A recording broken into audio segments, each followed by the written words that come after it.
India, Bangladesh రెండు దేశాలు మాత్రమే కాదు, రెండు చరిత్రలు, రెండు జ్ఞాపకాలు, ఒకే భౌగోళిక శ్వాస. ఇప్పుడు అధికారికంగా యుద్ధం లేదు, డిప్లొమాటిక్ రిలేషన్స్ పూర్తిగా తెగిపోలేదు, కానీ ప్రజల మధ్య నమ్మకం దెబ్బతింది, మత భావోద్వేగాలు గాయపడ్డాయి, ప్రొవొకేషన్ కనిపిస్తోంది రెండు వైపులా. ఇది కేవలం సరిహద్దుల సమస్య లేదా భావోద్వేగాలుగా రాజకీయమా? ప్రస్తుత సమస్య ఒకే సంఘటన వల్ల కాదు, మత ప్రాతిపదికన వచ్చిన వ్యాఖ్యలు, సోషల్ మీడియా రెచ్చగొట్టే కంటెంట్, కొన్ని నిరసనలు, ఇవన్నీ కలిసి ఒక సున్నితమైన పరిస్థితిని సృష్టించాయి. రాష్ట్రాల మధ్య అధికారిక యుద్ధం లేకపోయినా ప్రజల మధ్య మనవారు వారివారు అనే గీత బలపడుతోంది. ఇది ఎప్పుడూ ప్రమాదకరం. ఈ సంఘర్షణ కారణాలు బహుళ స్థాయిలో ఉన్నాయి. ఇమీడియట్ రీజన్స్: మత సంబంధిత వ్యాఖ్యలు, నిరసనలు, సోషల్ మీడియా ద్వారా misinformation, provocative speeches under freedom of expression. Political reasons: దేశీయ రాజకీయ లాభాల కోసం భావోద్వేగాల వినియోగం, ఎన్నికల కాలంలో ఐడెంటిటీ పాలిటిక్స్, నేషనల్ ఇంట్రెస్ట్ పేరుతో కఠినమైన మాటలు. హిస్టారికల్ రీజన్స్: ఇండియా బంగ్లాదేశ్ సంబంధాలు చరిత్రతో ముడిపడ్డవి. 1971 లిబరేషన్ వార్ సమయంలో ఇండియా కీలక పాత్ర పోషించింది.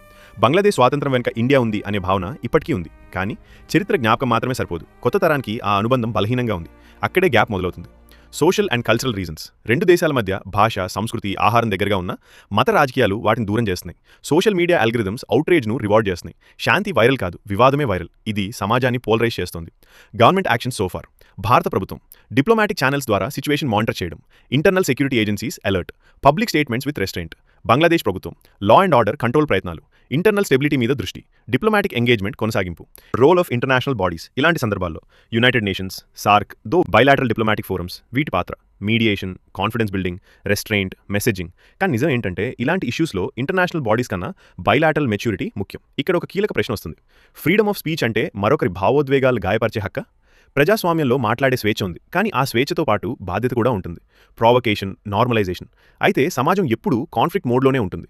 Are bigger international powers involved?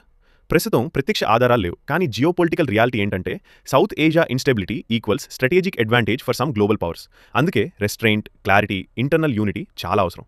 Limitations and challenges: social media control కష్టం, మిస్ఇన్ఫర్మేషన్ స్పీడ్ ఎక్కువ, ప్రజల భావోద్వేగాలను వెంటనే చల్లార్చడం కష్టం.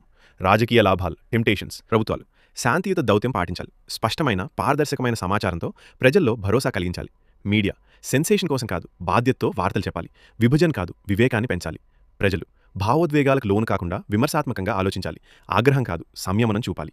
డిజిటల్ ప్లాట్ఫామ్లు తప్పుడు సమాచారం వ్యాప్తిని అడ్డుకోవాలి, వాస్తవాలను ముందుకు తీసుకురావాలి. మతం ఒక గుర్తింపు, అది ఆయుధం కాదు. దేశభక్తి ఒక విలువ, అది రెచ్చగొట్టే సాధనం కాదు.